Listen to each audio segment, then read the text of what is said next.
আসসালামু আলাইকুম, কেমন আছো বন্ধুরা? আশা করছি ভালো আছো। আল্লাহর রহমতে আমিও ভালো আছি। আজকের এই ভিডিওতে দেখতে পারবেন টিকটকে রাতারাতি ভাইরাল হওয়া 6 জন ভয়েস কিং। তাদের এক একটা ডায়লগ টিকটকের ফর ইউ কাঁপিয়েছে। এমনিতে আমি ঝামেলা একদমই পছন্দ করি না, কিন্তু শুরুটা যদি আপনি করেন তাহলে শেষটা আমিই করব। শেষে এমন কিছু ডায়লগ দেখানো হবে যে ডায়লগগুলো আপনার মনে নির্দ্বিধায় জায়গা করে নেবে। এটা ভাইবো না যে মানুষ তোমারে কি বলবে, দেখবে জ্বলবে, বদনাম করবে, শেষে তোমারই তেল মারবে।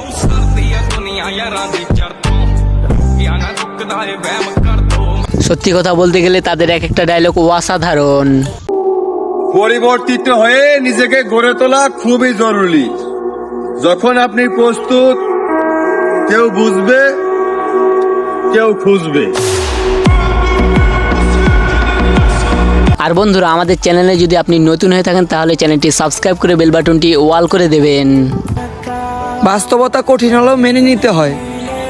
কিছু মানুষ হৃদয়ে থাকে, ভাগ্যে নয়। সুতরাং বন্ধুরা, ভিডিওটি উপভোগ করতে চাইলে সম্পূর্ণ ভিডিওটি স্কিপ না করে ধৈর্য ধরে দেখো এবং চা কফি নিয়ে টেবিলে বসে পড়ো। আর যারা কথা না বলে চলুন ভিডিওটি শুরু করি। ভিডিওর প্রথমে রয়েছে ওমর অন ফায়ার। বাবার নিয়ে বইলা শেষ করা যাবে না, কারণ বাবা কথাটাই হলো একটা উপন্যাস। বাবা আমাদের জন্য বিশাল এক বটগাছ, যে নিজে সূর্যের রোদ আর তাপ সহ্য করে, আর আমাদেরকে দেয় ছায়া আর বাতাস। তার প্রত্যেকটা ডায়লগ অসাধারণ। তিনি কখনো কখনো স্যাড ডায়লগ দেয়, কিন্তু সবচেয়ে অ্যাটিটিউড ডায়লগ বেশি দেয়। সন্দেহ তো বোকারা করে, বুদ্ধিমানরা তো কখনো বিশ্বাসই করে না।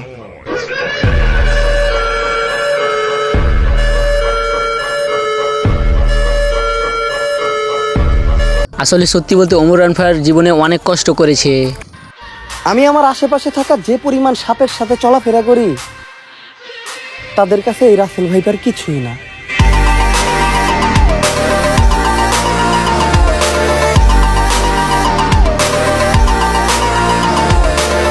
সো বন্ধুরা, এরপরে ভিডিও 2 নম্বরে রয়েছে লোকাল হিরো অর্থাৎ কাবির ফয়সাল।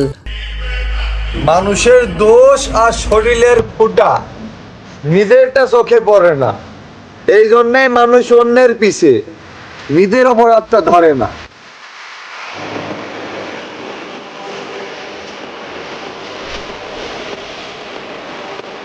কাবির ফয়সালের বেশিরভাগ ডায়লগই কিন্তু অ্যাটিটিউড। কিন্তু ওমর অন ফায়ার এবং কাবির ফয়সালের মাঝে একটা গ্যাঞ্জাম হয়েছিল, সেই গ্যাঞ্জামের কারণে কাবির ফয়সাল টিকটক ছেড়ে দিয়েছে। কিসের এত অহংকার? আপনি মরে গেলে অনেকে আপনার চেহারাটাও দেখবে না, রাতে ভয় তবে বলে।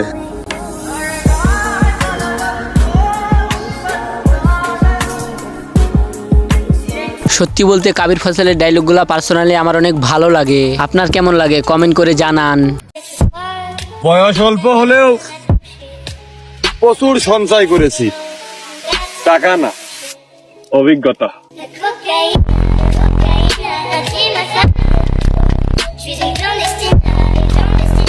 এরপরে রয়েছে টিকটকের রাতারাতি ভাইরাল অন্যতম ভয়েস কিং রাহাত। মানুষ ঠিকই কয়, ছেলেদেরকে তখনই সম্মান করা হয় যখন তার পকেটে টাকা রয়।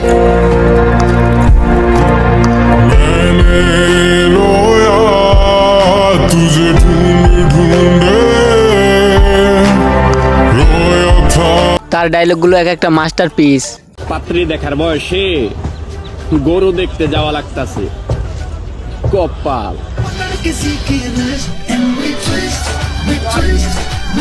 সে কিছুদিন আগে আখির সাথে একটা নাটকও করেছে, কিন্তু দুঃখজনক ব্যাপার তার শখের টিকটক আইডিটা ব্যান হয়ে গেছে।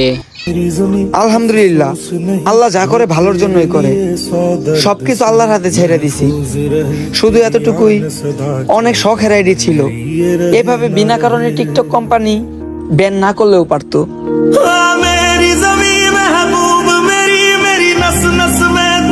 তার ভয়েস ভিডিওগুলো আমার অনেক ভালো লাগে। আপনার কেমন লাগে কমেন্ট করে জানাতে ভুলবেন না। সুতরাং বন্ধুরা, এরপরে রয়েছে গনি ভাই। আমার সাধ্য থাকলে নিজেকে বিক্রি করে তোমায় কিনতাম। মধ্যবিত্তর ঘরে জন্মাইছি তো, তাই তোমাকে পাওয়ার আশায় অল্প বয়সে ইনকামের পথ খুঁজতেছিলাম।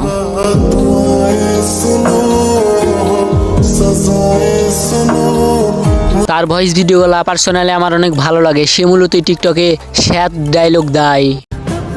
শরীরটা তোমার হলো, তুমি মানুষটা আমার। নিজের যত্ন নিও, শুধু যৌবনে না, বৃদ্ধ বয়সেও তোমার সাথে থাকতে চাই প্রিয়।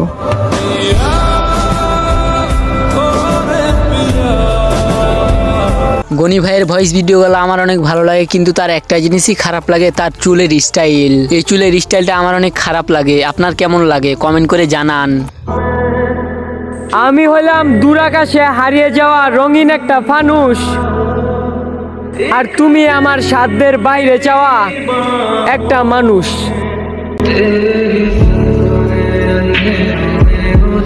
তো বন্ধুরা, এরপরে রয়েছে আমার আপনার চেনা একজন পরিচিত ভয়েস কিং এমদাদুল। যদি আমাকে ছেড়ে দিয়ে তুমি সুখে থাকো তাহলে অভিযোগ কিসের? আর আমি যদি তোমাকে সুখ না দিতে পারি তাহলে ভালোবাসা কিসের?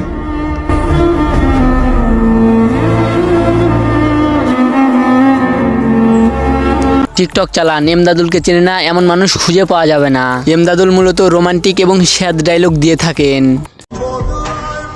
কোনো অভিযোগ নেই, আর কখনো থাকবেও না। ছিল কিছু অভিমান, যান আপনি আপনার মতো করে চলেন, আর কখনো বলবোও না। তার টিকটকে ফলোয়ার সংখ্যা 10 মিলিয়নের উপরে এবং এর ভয়েসগুলো অসাধারণ। তাকে টিকটকে নিজের ভয়েসের পাশাপাশি অন্যের ভয়েসে লিপসিং করতে দেখা যায়। জন্ম থেকেই কপাল পোড়া, তুমি এসে বুকটাও পোড়ালে। ভালোবাসা স্বপ্ন দেখায়া বোকা বানায় হারাই গেলে।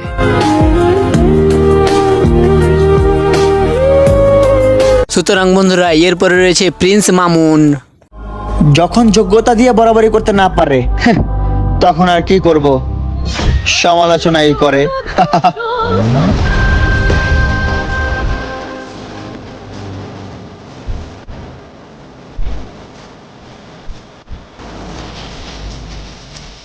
কিছুদিন হলো মামুন এবং লাইলার সম্পর্ক বিচ্ছেদ হয় এবং সেই বিচ্ছেদের কারণে লাইলা মামুনকে পুলিশের হাতে ধরিয়ে দেয়। লায়লা আক্তার ফরহাদের ধর্ষণ মামলায় আলোচিত সমালোচিত টিকটকার প্রিন্স মামুনকে 7 দিনের রিমান্ড চেয়েছে পুলিশ। দুপুর 1:50 দিকে তাকে সিএমএম কোর্টে তোলা হয়। এরপর পুলিশ তাকে 7 দিনের রিমান্ড চেয়ে আবেদন করে। মামুন এবং লাইলা দ্বন্দ্বের আগে তাদের সম্পর্ক ভালোই চলছিল। ওই যে চাঁদ দেখতেছো, তার চেয়েও বেশি সুন্দর তুমি না আমি।